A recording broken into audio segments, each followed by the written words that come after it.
है। एनडीए में फिलहाल खटपट नजर आ रही है, जहां पर एक तरफ बात की जाए, दो घटक दल हैं एनडीए के, वो जीतन राम मांझी जी की पार्टी हो या फिर चिराग पासवान जी की पार्टी हो। देखिए, दो ही व्यक्ति नहीं है। बिहार सरकार का मंत्री हो, भारत सरकार का मंत्री हो, एनडीए के प्रवक्ता हों या एनडीए के सूचना एवं प्रसारण मंत्री हों, श्री महेश हजारी जी हों, आदरणीय जीतन राम मांझी जी हों, सब में वाक युद्ध चल रहा है। इसका मतलब है कि जो भी चुनावी वर्ष है, इसमें मामला सब ठीक ठाक नहीं चल रहा है। ये गठबंधन के लिए बहुत ही दुर्भाग्यपूर्ण है। मानसिक रूप से नीतीश कुमार जी अस्वस्थ हैं। उनका दिमाग जो है काम नहीं करता है, और बिहार का 5 गो अफसर मिलकर बिहार सरकार को चला रहा है। तो इस परिस्थिति में कोई इससे भी बड़ी घटना घट सकती है। नमस्कार, दर्श न्यूज देख रहे हैं आप और मैं हूं आपके साथ दक्षा प्रिया। बिहार में आए दिनों क्राइम का जो ग्राफ है वो बढ़ता जा रहा है और ऐसे में आपराधिक घटनाएं जो हैं वो काफ़ी ज़्यादा सामने आ रही है। इस वक्त खास बातचीत के लिए हमारे साथ पूर्व केंद्रीय मंत्री और राष्ट्रीय लोक जनशक्ति पार्टी के राष्ट्रीय अध्यक्ष पशुपति कुमार पारस सर मौजूद हैं। सर, जिस तरीके से क्राइम का ग्राफ बढ़ता जा रहा है, क्राइम रेट बढ़ता जा रहा है, कल भी वकील की गोली मारकर हत्या कर दी गई, किस तरीके से देखिए, विगत 6 महीनों से पता नहीं बिहार में क्रिमिनल्स का मन बहुत बढ़ा हुआ है, और भय नाम की कोई चीज़ नहीं है बिहार में। और मैं देख रहा हूँ कि जैसे गोपाल खेनका की हत्या हुई, बिहार के सबसे बड़े व्यापारी थे। एक बालू के जो बड़े ठेकेदार थे, कोई यादव जी थे, सम यादव जी थे, उनकी हत्या हुई। कल खुलेआम दिन दहाड़े वकील की हत्या हुई, सिवान में हत्या हुई, सीतामढ़ी में हत्या हुई। रोज़ रोज़ हत्या की घटनाएं बढ़ती जा रही है, और बिहार सरकार के तरफ से और प्रशासन के तरफ से इसका कोई निदान नहीं हो रहा। बिहार सरकार को चाहिए कि इतनी बड़ी घटना घट रही है, इतने बड़े बड़े लोगों की हत्याएं हो रही है, चाहे गरीब हो अमीर हो, जीवन तो सबका बराबर है। लेकिन बिहार सरकार और बिहार सरकार के जो प्रशासनिक पदाधिकारी हैं, उनके तरफ से इस पर किसी तरह का बयान नहीं आ रहा, न कोई एक्शन हो रहा है। ये बिहार के लिए काफ़ी दुर्भाग्यपूर्ण स्थिति है। और मैं समझता हूँ कि अभी चुनावी वर्ष है, और कहीं ऐसा नहीं हो कि चुनावी वर्ष में चुनाव के फंड में चंदा इकट्ठा करने के लिए भी लोग ऐसा करते हो।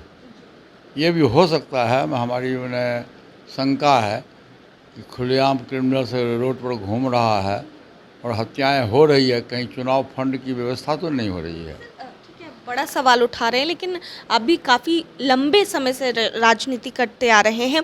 क्या लगता है कि मतलब कोई लगाम नहीं कसा जा रहा है, लगातार जो आपराधिक घटनाएं वो होती ही जा रही है और उस पर कोई भी बोलने वाला या कोई देखने वाला नहीं? उसका एक कारण है कि बिहार के जो माननीय मुख्यमंत्री श्री नीतीश कुमार जी हैं, वो मानसिक रूप से और शारीरिक रूप से अब अस्वस्थ हैं। और जितनी भी घटनाएं घट रही है, उनके नॉलेज में इस बात की जानकारी किसी ने देता नहीं है, और उनको जानकारी शायद नहीं होती होगी। और 5 आदमी के मिल करके विगत 6 महीने से बिहार में शासन कर रहा है। और उन लोगों के जो देखिए, सबसे एक घटना के कारण, हमारे समझ से जो घटना का कारण है, वो पहला कारण ये है कि जात पात के नाम पर और पैसे के बल पर आप एसपी डीएम का ट्रांसफ़र पोस्टिंग करते हैं।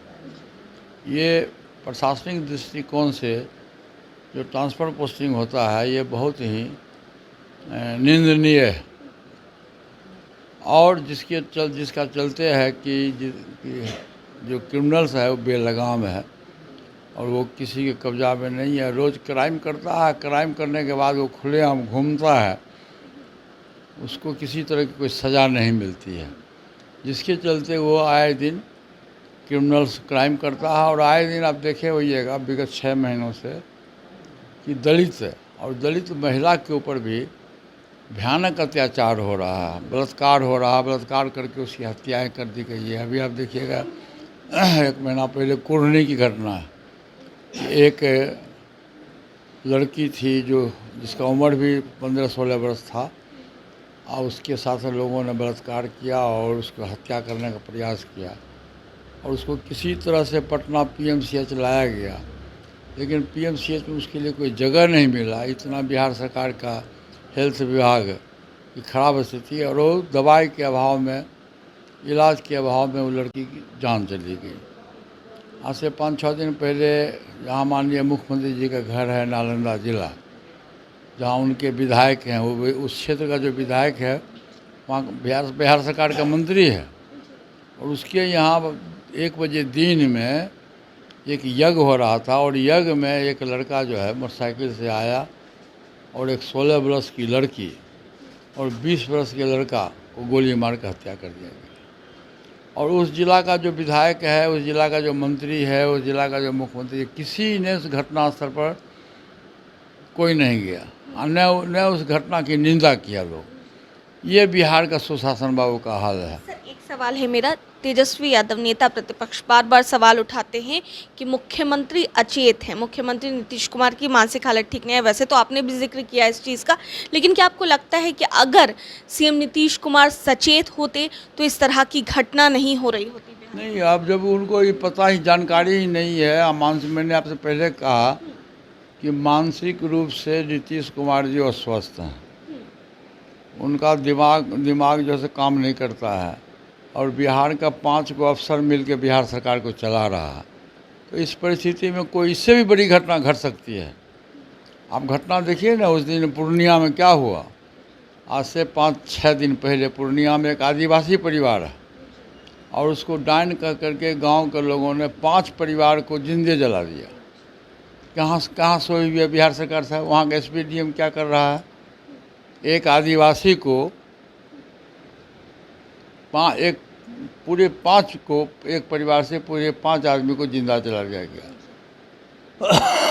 लेकिन बिहार सरकार की तरफ से जो एक्शन होना चाहिए वो एक्शन नहीं हुआ। इससे साफ जाहिर होता है कि बिहार सरकार अब सक्षम नहीं है। बिहार के माननीय मुख्यमंत्री जी को अपने पद से इस्तीफा दे देना चाहिए। ठीक है, एक सवाल है मेरा सर, क्योंकि लंबे समय तक आप भी एनडीए का हिस्सा रहे हैं, एनडीए में फिलहाल खटपट नजर आ रही है। जहां पर एक तरफ बात की जाए, 2 घटक दल हैं एनडीए के, वो जीतन राम मांझी जी की पार्टी हो या फिर चिराग पासवान जी की पार्टी हो, आए दिन दोनों में आपसी कलह चलते रहता है, बयानबाजियों का दौर प्रत्यक्ष और अप्रत्यक्ष रूप में चलता रहता है। किस तरीके से?